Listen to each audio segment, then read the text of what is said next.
On today's show, why hasn't Jason Kidd committed to Josh Green as a starter yet? Then I'm going to rank the Mavericks by most important from 1 to 15. Oh yeah, on today's Locked On Mavs. I'm Luka Doncic and this is Locked On Mavericks podcast. Mavericks, NBA champions. Bang! It's good, and the Mavericks have won the game. If you don't believe, you shouldn't be here. Loyalty never fades away.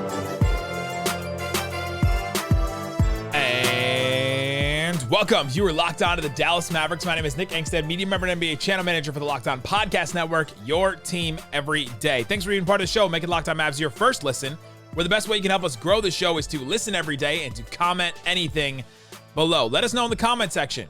Rank the top 5 most important Mavericks this season. Not best, most important. Most important Mavericks. If you want to support the show, text me, get text alerts from me on Mavs Rumors, watch film with me and more, subscribe to our subtext. Today, I listened to the whole Run Your Race podcast with Tim Hardaway Jr., the whole Take That With You podcast with Derek Lively. I sent you notes, texted it straight to your phone, links and all that. You get rumors to your phone, all that kind of stuff. Subscribe to our subtext. It's great stuff. On today's show, I'm going to rank the Mavericks from most important 1 to 15. Pretty easy to start the first couple, and then it gets really, really hard. It gets really hard. So we'll do that. I'll share everything that I saw at practice today. Saw some good stuff, some weird stuff, some bad stuff, some fine stuff. So I'll share that kind of stuff. The Mavericks made a signing today. Talk about that a little later. And so, yeah, Isaac Harris not with us today. He is not gone yet. Not gone yet. He'll be back, and we'll continue to do shows until the 28th of October, where we'll do a live show. So make sure that you are subscribed to the YouTube channel and have notifications turned on for that so that you know when we go live on the 28th. It'll be a live show. We'll do like over an hour. We'll talk about memories and have you guys weigh in and ask questions and do all that kind of stuff. So we'll do all that on the YouTube channel. So there you go. That's what we're going to do on today's show. But I want to start here. Why won't Jason Kidd commit to Josh Green as a starter for the Mavericks? It just seems like the logical fit. The Mavericks need a couple of things in the starting lineup next to Luka and Kyrie. They need somebody to defend the point of attack because we've heard from Grant Williams himself that's not a strength of his. And we wouldn't think that it was. Grant Williams' strength, and we assume Grant Williams is going to be the starter. Jason Kidd said something today that made me think that he might not be. But we assume that Grant Williams is going to be a starter, and Grant Williams is good at defending bigger guys. What's he known for? Defending Giannis, defending Embiid, defending these bigger guys. He's stout. He's big. He's strong. He's one of these guys that has a great base. He's all about that base, baby. And so you got Grant Williams in that spot. He's shooting threes. He's doing his thing. Okay, feeling good. Maybe he adds a little bit to his game, steps out a little bit this year. Feeling good about that. You've got a center. It's going to be you got a center, whoever it is, Dwight Powell or Derek Lively, Rashawn Holmes. And so that other spot, that other starting spot, has got to be a guy that defends the point of attack. Because Grant Williams is not going to do that. You're not going to ask the center to do that, obviously. And then you also don't want to put Luka and Kyrie into that situation where they're guarding the point of attack or having to guard the best perimeter player.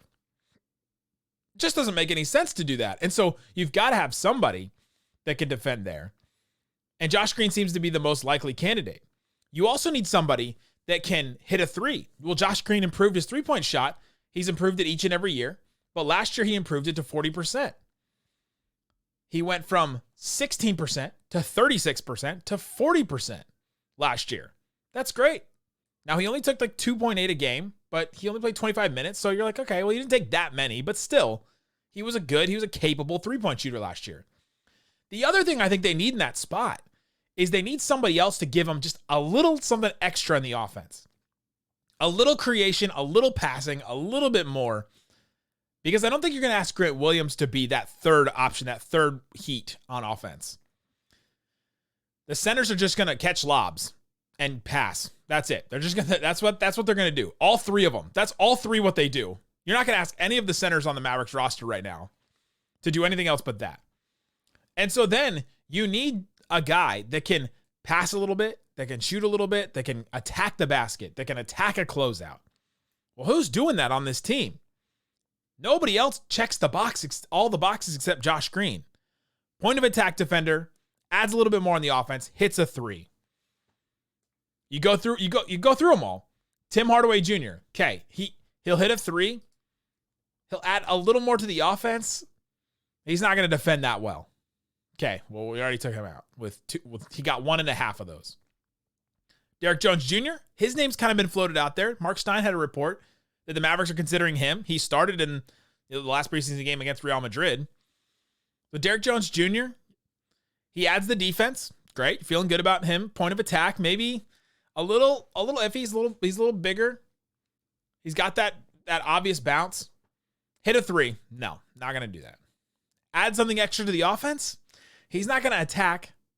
He can shoot a little, and then he's a great lob threat, vertical threat. So that doesn't really fit. Omax, theoretically, can do all those things. Can attack, can shoot, can defend. I don't think he's ready for any of those things yet. Right? So if he's not ready for any of those things, then he doesn't check any of the boxes. And so why has Josh Green why have the Mavericks not committed to Josh Green being the starter next to Luka and Kyrie?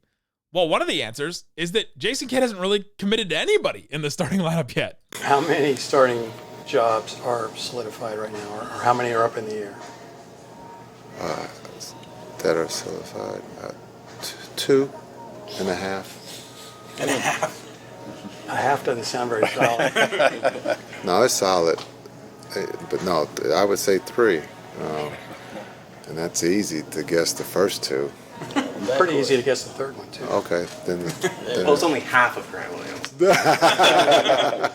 there you go. That's Jason Kidd at practice today on Thursday. Brad Townsend asked him the question, how many spots are solidified in the starting lineup? And he said 2.5. 2.5. And that's why earlier I said, well, we assume Grant Williams is going to start, but apparently he's only got 2.5 spots set in the starting lineup. By the way, when Tim Cato towards the end there says, well, it's only a half of Grant Williams. That's the loudest I've seen Jason Kidd laugh, and like the biggest smile I've seen from him. It caught him off guard or something, but if you haven't watched it, you can watch it on the YouTube video here. The Mavericks always post the practice pressers as well on their YouTube channel, but it totally threw me off. I did not expect him to give that reaction to it. It was like his dad joke was met with a dad joke back, and you just didn't expect it. But so Jason Kidd is just not committed to anybody. And we've seen this from him throughout. And maybe he's just saying it for show. Maybe he's just not revealing his cards. He's keeping them close to the vest, whatever. But he said he's going to experiment all preseason. And he has. He started Omax, started Derek Lively, started Derrick Jones Jr., started Josh. I mean, he started a bunch of different guys. He's tried stuff. He's tried different lineups. He's tried bringing in Dwight Powell early, bringing him late, not bringing him in at all, bringing in Rashawn Holmser. Like, he's experimenting. And he's got a bunch of new guys on the team, and you kind of can't blame him. But it is weird to me that still, despite experimenting, that Josh Green has not risen to the top of that, where Grant Williams has and Josh Green really hasn't. You guys have heard my conspiracy theory. They're in the middle of contract extension talks right now. October 23rd is the date that the Mavericks have to decide on an extension for Josh Green. Now, there's that. I wonder if they don't want to commit to an extension for him because they may want to trade Josh Green. And so now they're doing the high wire act, and maybe they're thinking about this. Maybe they're not. Maybe they're doing the high wire act of, well, let's see. If we commit to Josh Green, saying that he's very important to us, he's a starter, we know this, we know he's going to do great things this season, we have high hopes for him, we're very committed to him as a starter. Take some of the leverage out of your contract extension. Maybe. They could be playing that game. But then also, if you're not committing to him as a starter, it could lower his trade value. Why doesn't this team believe in Josh Green? Why aren't these good things coming out of camp about Josh Green? And so now you're on that line right now. I want to hope that the Mavericks don't play that game publicly. I want to hope that they don't. But hey, this is 2023, baby. Like, this is the media landscape that we're part of, where information is gold, where guys that like Shams and Woj and Mark Stein and them are slinging the slop, as Jake Fisher likes to put it. Friend of the show, Jake Fisher, slinging the slop all over the place on things. And that report came out today that Shams Charania uses his information for leverage. And so maybe this is the Mavericks doing that because they don't like to use those reporters. They'd rather just use the local media. So It's interesting, but I'm confused why he won't commit to starting Josh Green. I think Josh Green still ends up being the starter, but at this point, he hasn't committed to him, and it's kind of weird to me. Coming up, let's talk about what I saw at practice today, the injury report, how's Luka doing, what did they do at practice, and there's somebody that I saw at practice today. Piqued my interest. Talk about that and more coming up. But before we do, let me tell you about FanDuel. FanDuel has all kinds of props and odds and lines that you can bet on for football season. Baseball season still going on. The Rangers. Oh my goodness. You can still put money down on the Rangers. You can put $5 down on anything right now. Get $200 in bonus bets when you place a $5 bet. That's new customers. You can bet that and get those bonus bets. What do they got, baseball? Let's see. Odds to win the... Oh, it's Astros minus 1.5 right now to win the series. Oh my... Or no, to win the game. So I guess that's the next game. Oh my gosh. The Rangers can't blow this. That would hurt me. To win the series, it's Astros minus 130. So the series is flipped now. Rangers got the first 2 games, and now it looks like the Astros have the odds. So there's all kinds of baseball stuff like that. Go check it out. Again, $200 in bonus bets. If you win or lose, put down that $5 bet. Get $200 to put on anything else. Rangers, NBA, all that kind of stuff. Visit FanDuel.com/LockedOn to kick off the NFL season. Again, FanDuel.com/LockedOn.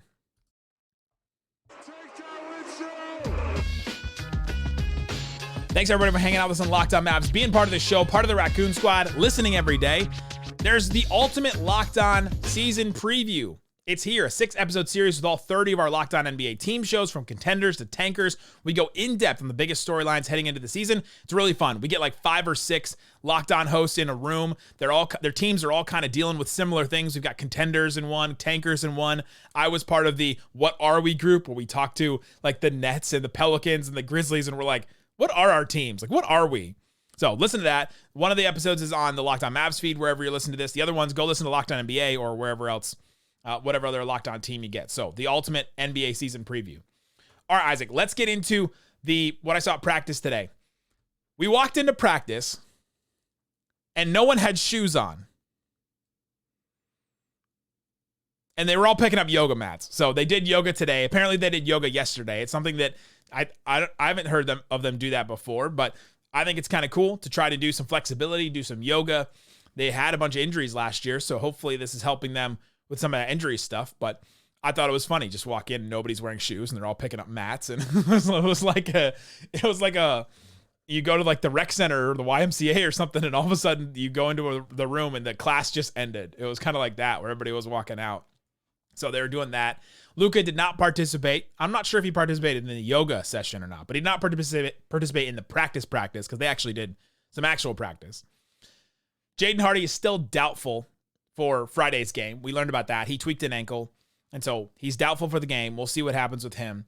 Luka will not play in the game tonight, tomorrow, Friday, whenever you listen to this. And so that's where we are. Josh Green seemed like he was in good spirits. He hurt his back the other day. When we talked to him today, he said it was just a bad fall. Didn't seem like it was bothering him too much, so I'm not going to think too much about it right now. And so that's where we are with the injuries. And so that's where we are with the injuries and the updates. And speaking of Josh Green, I asked Josh Green. You can check on my Twitter, at Nick Van Exit, Instagram and TikTok too, at Nick Van Exit. You can go check. I asked Josh Green about the nicknames that people have been giving him and Dante Exum, about the Boomerang Boys, about the Sydney Suns, about the all the other nicknames. And I started naming them to him, and he was thrown off. He had never heard of them before, and he got a good laugh out of it. So watch that video. His laugh is pretty funny when I asked him about that question. So I asked Josh Green about the nicknames for him and Dante Exum. The person that I saw at practice today that kind of surprised me was Mike Miles. He got waived. He's not part of the team, but when practice was ending, he walked in, and the way that you get into practice is you've got like this little scanner, as if you're scanning to get into a door, like a key card or access or something. And they just put their hand up to it. It's like a biometric thing, I guess. And his still worked. He still got into practice. I don't know if he was picking something up or if he's, still around the team or whatever, but the Mavericks waived him. He's not part of the team. He didn't play in any of the preseason games, but he was there at practice today. So that was interesting. That's all I got. It was interesting. I expect him to be part of the G League. I think it'd be fun with him. Some of the other guys they've added, Theo Pinson just got traded to the Legends. I think that Legends team could be fun. Dexter Dennis will probably be on that team. AJ Lawson may play some games there. He's on a two-way still. You'd think that Taze Moore, who just got signed and waived, he'll be there. And so that Texas Legends team could be pretty fun this year. Maybe Hardy plays some more games there. Maybe Lively, Omax. Like, we could have some fun with some of those Legends games. The other thing, the Mavericks made a signing today. They signed Tony Bradley. Okay, well, what does Tony Bradley do? Tony Bradley is a 6'10 center. He was the 28th pick in the 2017 draft. He'll turn 26 in January. He spent the last couple years in, here we go, Chicago, OKC, Philadelphia, and then he started his career with Utah. That's where he's been the last couple of years. 6 years, 4 teams. He can't be a two-way guy because he's been in the league for 6 years, so that doesn't count. This could be another one where they sign him and they waive him because they don't have a spot for him. They've got training camp spots, but they don't have a roster spot unless they waive Markieff Morris. So he's not making the roster unless they do that. And Jason Kidd mentioned Markieff Morris, said he's playing really well. Jason Kidd said everybody's playing really well. But yeah, he also hasn't been to the G League. Tony Bradley hasn't been to the G League since 2019. So like 4 years he hasn't been to the G League. Maybe he's deciding to do that in his career and take a step back. He's also not been consistently part of a rotation. So I'm not reading too much into this. It seems like this will be one, just like the Taze Moore one, where they sign him and then they waive him the next day. And so we'll see. But he shouldn't play over Derek Lively, Dwight Powell, or Rashawn Holmes. Or even he shouldn't play over Maxey, Grant Williams, and Derek Jones Jr. as small ball fives. So it's just not going to happen. There you go. That's what I learned that's what I learned and saw at practice today. Talked to Jason Kidd and Josh Green and talked about those earlier and posted some of those interviews. All right, let's talk about the most important Mavericks in 2023 ranked. Oh boy. I'm not going to lie. I struggle with this. Number 1. I didn't struggle with number 1, but I did struggle with the rest of them. Number 1, Luka Doncic. Easy. Knock it off the list. Easy. Got that one. Feel good about that one. Number 1, most important player. The whole season swings on him.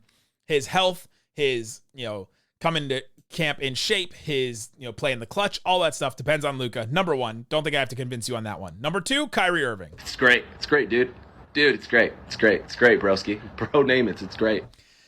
Obviously, the other $40 million player on the roster, his health depends on, a lot of things. Can he lead the team? Can he guide the team in any way? Can he help them get back to winning ways? I mean, for all that's said about Kyrie Irving, his Nets team was winning last year. So he still plays on winning teams. Last year, the end of the season was just a travesty. Then all of a sudden it gets harder. Who's the third most important player on the Mavericks? Not the best, the most important player on the Mavericks. I went with Grant Williams because he's the half a player that Jason Kidd has penciled into the starting lineup. He's the half player. Half man, half Grant Williams. Half man, half a bucket. His three-point shooting is going to be so important for them this season. They got to have some knockdown three-point shooters that can also defend really well. And Grant Williams is an excellent three-point shooter and has been his whole career. He's hit 7 threes in a game 7. I mean, that's stuff that the Mavericks just feast off of. Getting those open threes, hitting them, knocking them down.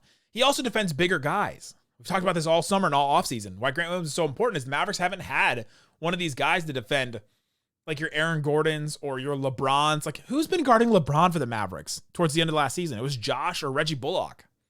Grant Williams does that. Your Giannis, who guards Giannis on this team? Grant Williams would do that. So he's the third most important player. I think that's pretty clear. He's going to play a ton. Number 4, you can make the case for a lot of different guys. Who's the fourth most important Maverick? We'll talk about that coming up. But before we do, let me tell you about Jace Medical. Jace Medical, I've got my case right here, the Jace case. It's a personalized emergency medication kit that contains 5 essential antibiotics that treat the most common and deadly bacterial infections. You know that you've got the Jace case handy, and you know that you've got that peace of mind if you're traveling, if you're doing anything else like that, if you have an emergency. Here's one, a bite wound. What happens if you get a bite wound? And let's say you can't get to a hospital or you can't do anything like that. Jace has that right here. Got the little booklet, tells you what to take, tells you how to deal with it and how to take care of it. And then you have their physicians, if you can get a hold of them, to give you, extra help and attention on care and things like that and tell you how to use your Jace case and all that. Get the Jace case. It'll help you in situations like that situations you wouldn't even have thought of before. Jace Medical now offers customability for your Jace case with dozens of add-on medications. Choose the medications that fit best for you and your family's unique needs. You take a survey at the beginning so you know that you're getting stuff that obviously you're not allergic to and that you can deal with and all that kind of stuff. Go to jacemedical.com, enter the code LOCKEDON at checkout for $20 discount on your order. That's promo code locked on. That's all one word, locked on at Jace, Jase, jacemedical.com. I need a recovery beer. All right, Isaac, let's get into the rest of the most important Mavericks of 2023 list ranked. Luka, Kyrie, Grant Williams, in that order, the most important Mavericks to me. Number 4, I went with Josh Green. I think he can have a breakout season. I think by the end of this, we could be saying, wow, Josh Green took that leap. I don't know. For him to get to most improved player, like think about who's been most improved for the last couple of years. Like he would have to jump into fringe all-star category for that. Lauri Markkanen, Ja Morant, Julius Randle, 2-time All-NBA Julius Randle, Brandon Ingram, Pascal Siakam, Victor Oladipo in 2018. Giannis in 2017, like Josh Green would have to jump into fringe all-star territory like all those guys did.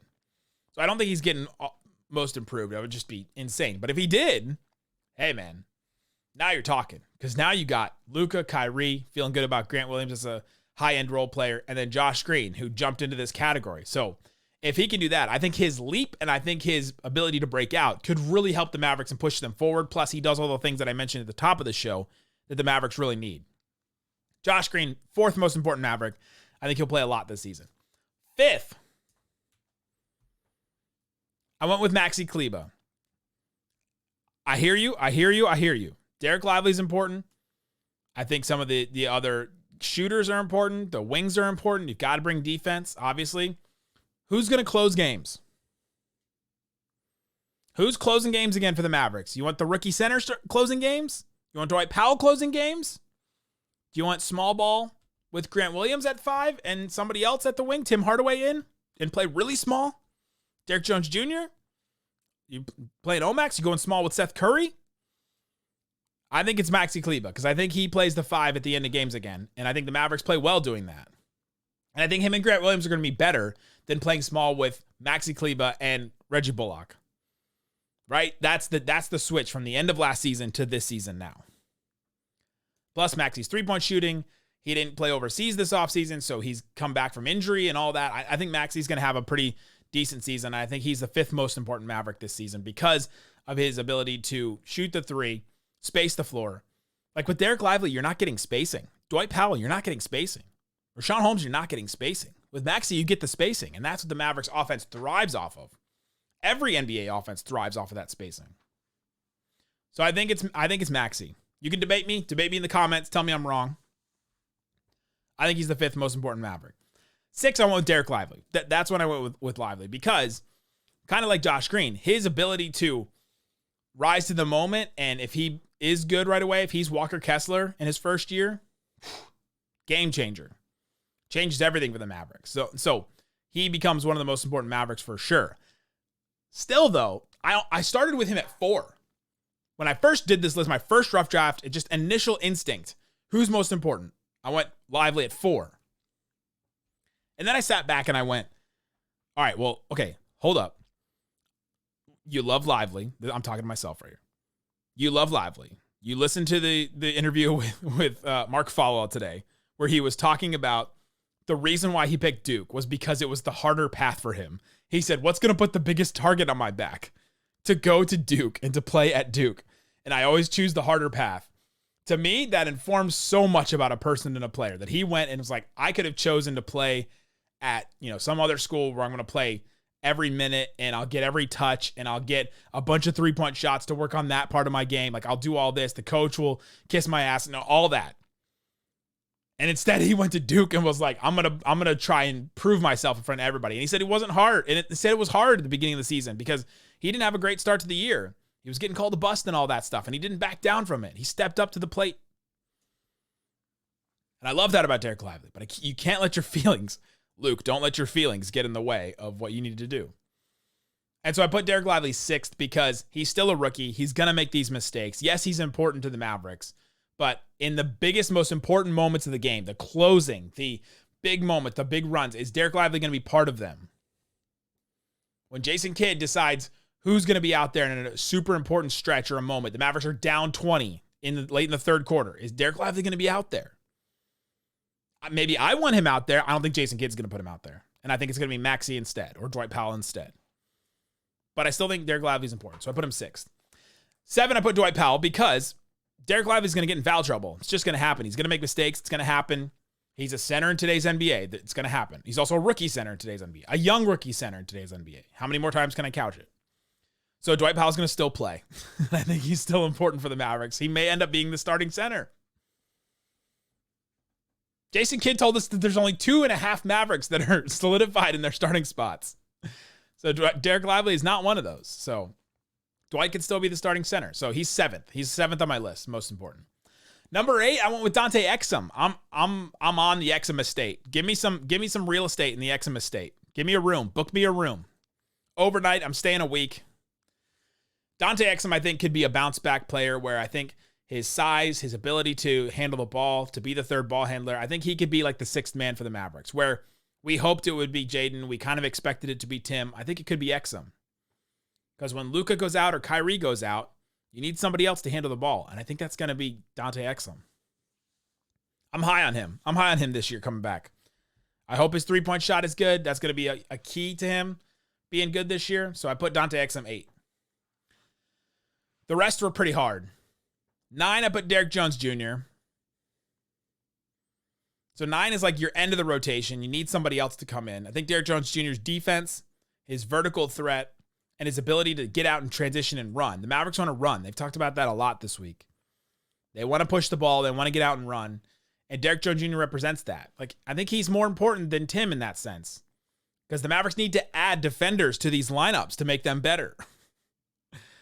And so I think they take a little bit away from the offense and they add to the defense. I think Derek Jones Jr. is that. Tim probably is going to play more than Derek Jones Jr. But I think what Derek Jones Jr. brings and could bring is more important than what Tim's going to bring. That's just me. Then I put Omax 10th because of hope. I put him there because, again, if he's really good, then all of a sudden he could be super important to the Mavericks. If he's not, then he's end of the bench and then he's not as important. But I'm going to bet that he eventually breaks into that. That dude's a hard worker. We posted a clip of them working on post defense after practice the other day. Tyson Chandler working. You can just tell Omax just drinking everything in, man. That guy wants to get better. So I'm going to bet on him. 11, 12, 13, Tim Hardaway, Seth Curry, Jaden Hardy. They cannibalize themselves on this list to me because there's 3 of them. You're like, you can't say Tim Hardaway Jr. is like one of the most important Mavericks. Because if he's out, then Seth just slots into his spot. And if Seth is out, Tim slots into his spot. And if they're both out, Jaden Hardy slots into their spot. You know, it's like each one of them can just slot in for the other one. Whereas the other spots, who replaces Dwight Powell? Well, I guess Rashawn Holmes does. So maybe if you believe in Rashawn Holmes, and I don't know if Jason Kidd does, then he can be more important. Who slots in for Derek Jones Jr.? It's maybe Omax, but still. You know, so you see what I'm saying with Tim Hardaway, Seth Curry, Jaden Hardy. They can't be the most important players because they can all replace each other. They're replaceable with the 3 of them. So I have them. Then I have Rashawn Holmes. Now that I'm looking at this, I probably should have Rashawn Holmes higher. I'm just not sold that he's going to play a lot, and I'd like to see it. I'd like to see him play. I'd like to see him get a chance for sure. But from what I've seen in training camp, what I've seen in preseason games, I don't think he's going to get the chance from Jason Kidd. So I can't put him higher up on this most important players list if he's not going to get the opportunity. A ton of opportunities been given to Lively. You've seen Dwight Powell still going to play. Maxey's going to play small ball center. They may play Grant at small ball center. They may play Derek Jones Jr. at small ball center. So like all of a sudden then the third center on the Mavericks list goes down the list for me. And then 15th, Markieff Morris. Jason Kidd said he's played well in training camp. That's all I got. Let me know in the comment section who's the most important Maverick. List them 1 to 5. I want rankings. I want you to tell me who's the 3rd, 4th, 5th most important Mavericks. We'll be back tomorrow with a breakdown of the Mavericks' last preseason game. And then, man, we're still 5 days a week all throughout. Isaac's last episode is the 28th, so we'll be back for that. Guys, thanks so much for listening to Locked On Mavs. Peace out. Boom!